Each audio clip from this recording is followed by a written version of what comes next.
21 de julho, São Vítor, Marte.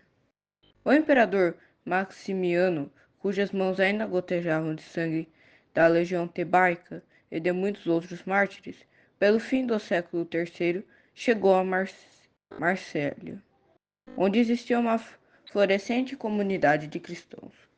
Essa chegada fez aos fiéis preverem dias de terror. Vítor, oficial do exército estacionado em Marsella, aproveitando-se das horas da noite, visitou todas as casas onde sabia que moravam cristãos e animou-os a perseverarem na fé, ainda que fosse preciso fazer um sacrifício supremo.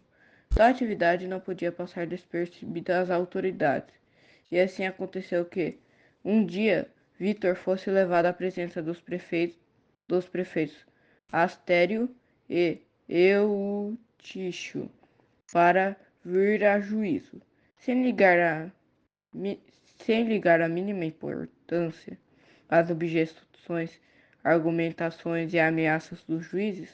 Vítor defendeu seu modo de pensar cristão, mostrando aos pagãos a insania do culto dos deuses. Por ser Vítor pessoa de destaque do Tribunal dos Prefeitos, foi levado à presença do imperador. As ameaças não puderam influir na conduta do oficial, que francamente declarou ao tirano querer mais obedecer a Deus que aos homens. Maximiano ordenou então que, atado de mãos e pés, fosse arrastado pelas ruas da cidade e exposto à fúria do populacho. O plano de enfraquecer o ânimo do mártir fracassou inteiramente.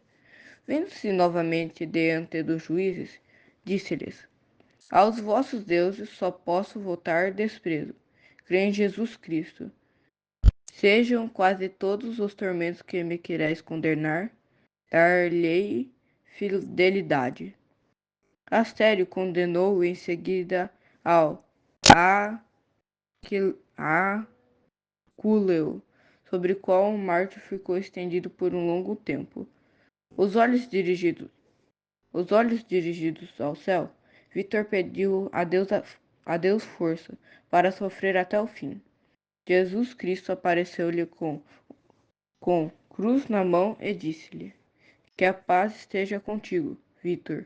Sou eu que, na pessoa dos meus santos, sofri desprezo e dor. Estou ao teu lado com minha proteção. E uma vez alcançada a vitória, serei tua recompensa no céu. Age virilmente e tem ânimo. Esta aparição confortou-o maravilhosamente. Na noite seguinte, viu uma luz fortíssima iluminar o cárcere onde se achava. Os anjos vieram e cantaram louvores a Deus. A sentinela, composta de 3 soldados, ao verem tais coisas, prostraram-se diante do santo, pedindo-lhe perdão e a graça do santo batismo.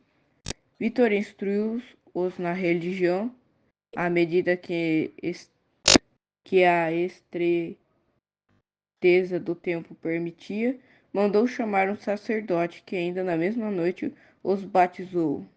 Esses 3 convertidos eram Alexandre, Longino e Feliciano. O imperador, tendo conhecimento do ocorrido, deu ordem para que Vítor e os 3 companheiros fossem na praça pública expostos ao ludíbrio e à sanha do povo. Em um eloquente discurso, Vítor animou os recém-convertidos à firmeza na fé cristã. Tão operosa neles se verificou a graça divina, que todos preferiram o martírio à liberdade. Todos os 3 foram condenados à morte pela espada.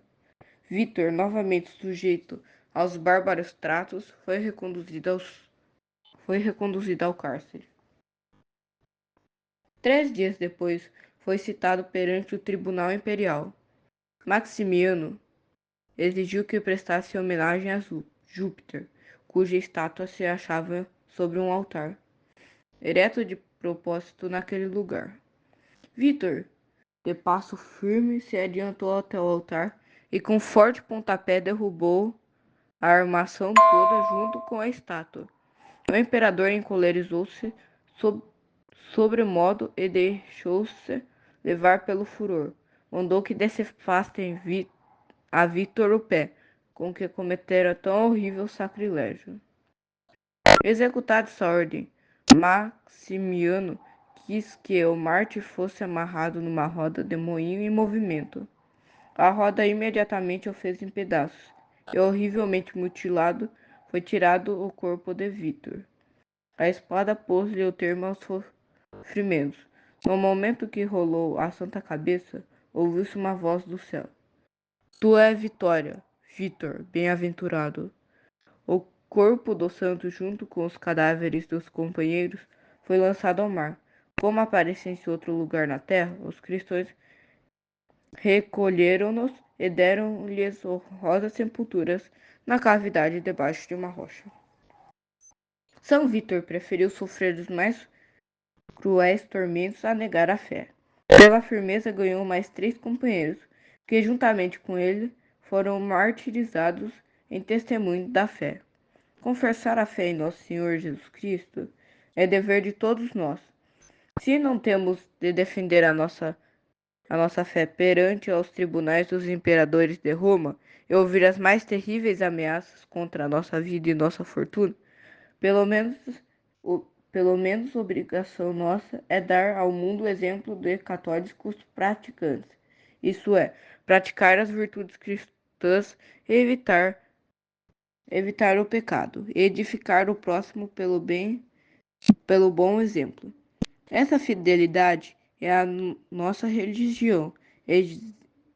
Essa fidelidade à nossa religião exige de nós que defendemos a nossa fé. Quanto vil e covarde ataca o ludibria. Ser cristão de fato é não dar ouvidos às intrigas, maledicências, conversações e conversações imorais e murmurações contra a autoridade. Ser cristão, em verdade, quer dizer desprezar o respeito humano e seguir a sua convicção religiosa sempre por toda parte. Embora isso nos traga situações desagradáveis e humilhantes, embora isso nos traga situações desagradáveis e humilhantes. Quantas vezes para agradar o mundo negaste a Cristo e violaste tua consciência? Lembra-te da palavra de Jesus que diz: quem se envergonhar de mim e de minhas palavras, daquele o Filho do Homem se envergonhará, quando vier em sua majestade rodeado da glória dos anjos.